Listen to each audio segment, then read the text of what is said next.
Assalamualaikum warahmatullahi wabarakatuh. Bismillahirrahmanirrahim. Alhamdulillahirabbil alamin. Allahumma sholli ala sayyidina Muhammadin wa ala alihi wa sahbihi ajma'in. Amma ba'du. Anak-anakku, hari ini kita ketemu lagi bukan lewat tatap muka tetapi lain daripada yang lain. Hari ini kita hanya melihat gambar Ibu Hindun tok. Jadi anak-anak tinggal membuka buku yang ada di depanmu. Kan hari ini anak-anak mesti sudah siap ya. Pelajaran hari ini adalah aswaja, di mana aswaja itu 3 guru yang kelas 4 Bu Hindun sendiri, kelas 5 nanti Bapak Haji Harun, dan kelas 6 Bapak Ulum. Anak-anak, kamu sekalian sudah lama tidak ketemu dengan Bu Hindun kan? Kamu sekarang kelasmu baru. Jadi bukumu juga baru, pelajaranmu juga baru. Buku baru yaitu bukumu adalah aswaja.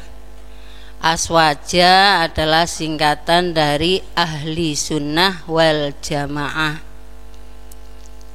Jadi kalau ada pelajaran aswaja, ditanya ayah atau ibumu, apa aswaja iku? Aswaja adalah kepanjangannya Ahli Sunnah wal Jamaah. Untuk itu kalau ada pelajaran aswaja anak kelas 4 yang baru ini, baik putra maupun putri, jangan kaget. Itulah pelajaran barumu di kelas 4, di mana yang putri gurunya adalah saya, Bu Hindun. Kemudian yang putra Bapak Haji Harun. Anak-anak tentunya belum pernah tahu Bu Hindun itu yang mana. Ya ini gambarnya ini yang cantik ini Bu Hindun. Ya.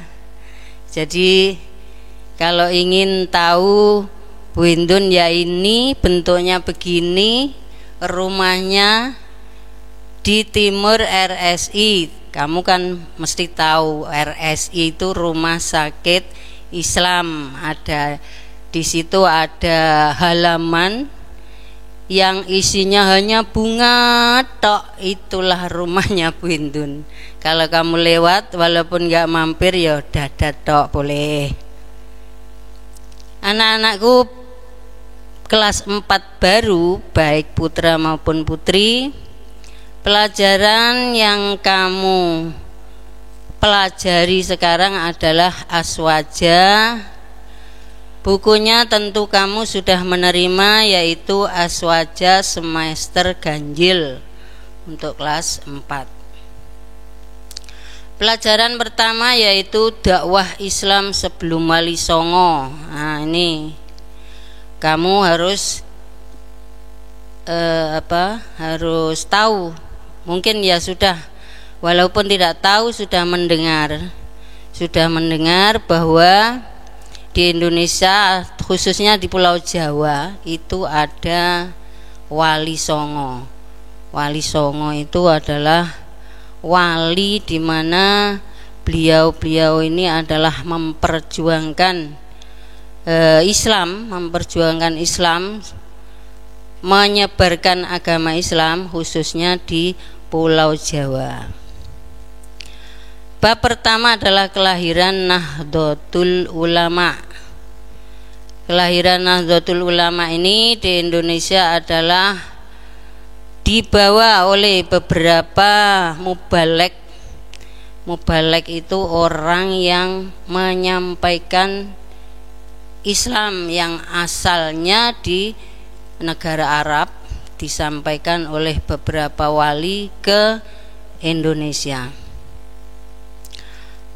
Menyampaikannya bukan terus langsung orang Indonesia diajak masuk Islam, tidak. Sebelumnya Indonesia adalah negara yang dijajah oleh beberapa negara lain. Antara lain adalah yang paling lama adalah negara Belanda.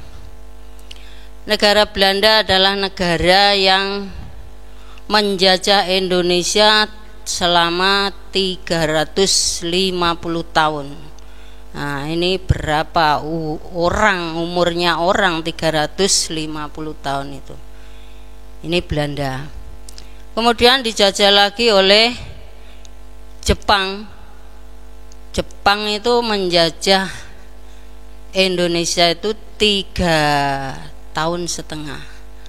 Tapi dijajah Belanda 350 tahun dengan dijajah Jepang hanya 3,5 tahun, itu jauh berbeda. Apa kok jauh berbeda? Belanda menjajah 350 tahun itu Indonesia masih bisa makan, masih bisa berpakaian. Tapi dijajah Jepang 3,5 tahun, membeli beras itu sulit. Makannya apa, Nana? Makannya adalah seadanya. Ada jagung, dimakan jagung. Ada beras, dimakan nasi. Ada ketela pohon, yaitu makanannya orang waktu dijajah Belanda atau dijajah Jepang. Anak-anakku sekalian, kelas 4 baru ya, putra baik putri. Dakwah Islam sebelum Wali Songo adalah seorang pedagang dari India yang disebut dengan teori Gujarat. Nah, ini adalah pedagang yang pertama kali masuk ke Indonesia untuk mensiarkan agama Islam. Lah, Gujarat itu adalah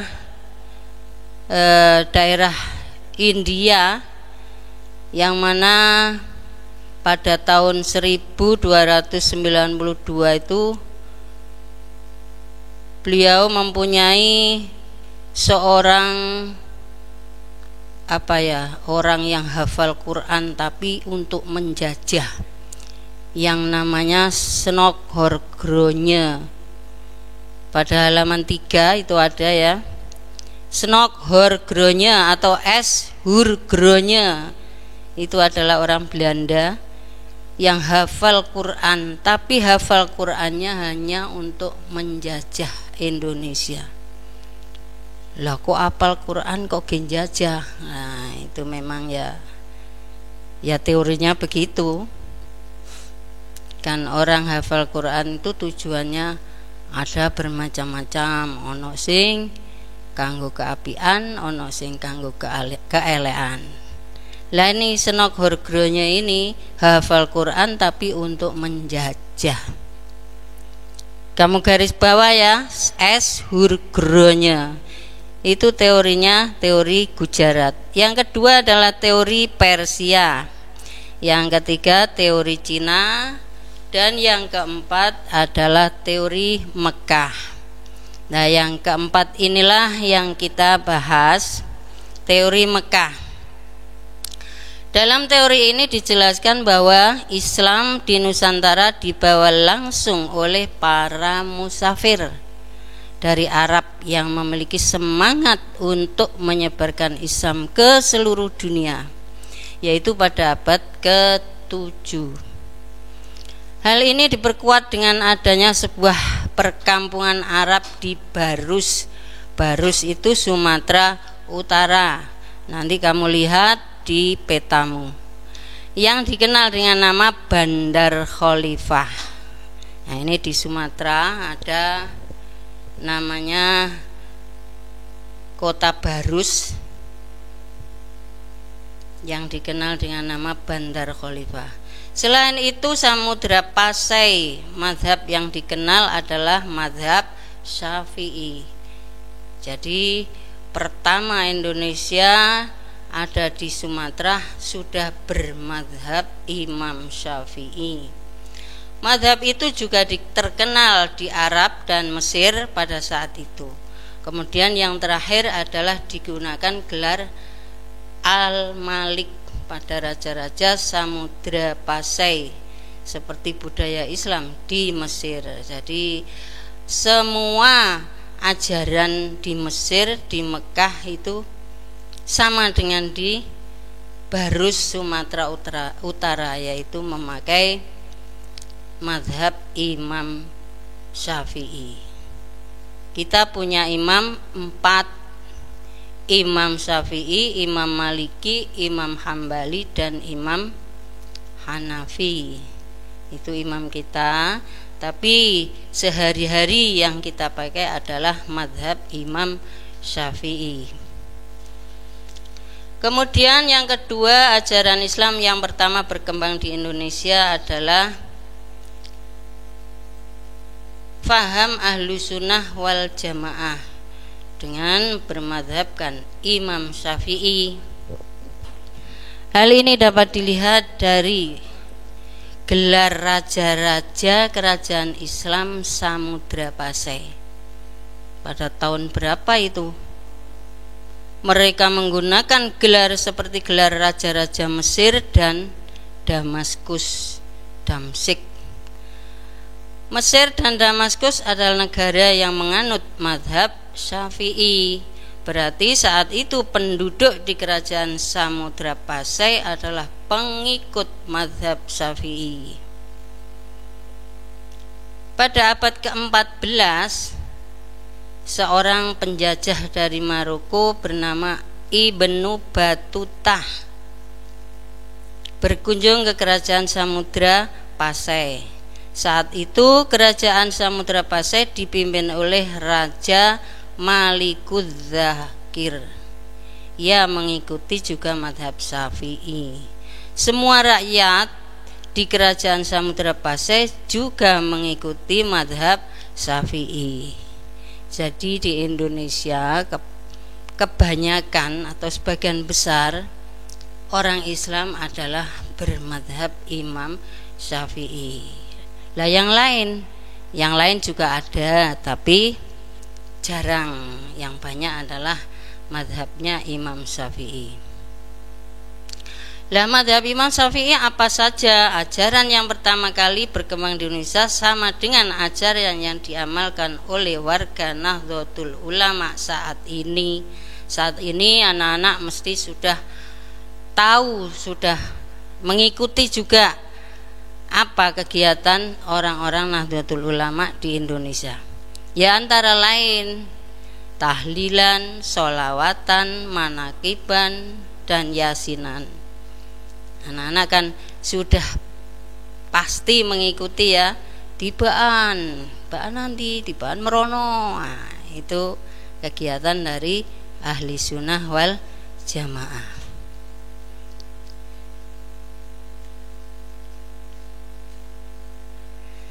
Itulah anak-anak ya, sekedar pengenalan dari Bu Indun dan pembukaan dari beberapa pelajaran aswaja yang mungkin kamu belum pernah diajarkan sama sekali apa aswaja itu. Saya ulangi lagi, aswaja adalah kepanjangan dari ahli sunnah wal jamaah. Tentu kamu sudah hafal ahli sunnah wal jamaah. Itulah madhab atau ide yang kita anut di daerah kita ini. Untuk anak-anak pelajaran hari ini kita cukupkan sekian saja. Untuk yang dakwah Wali Songo, insya Allah nanti minggu kedua lagi Bu Indun akan berkunjung ke rumahmu lagi.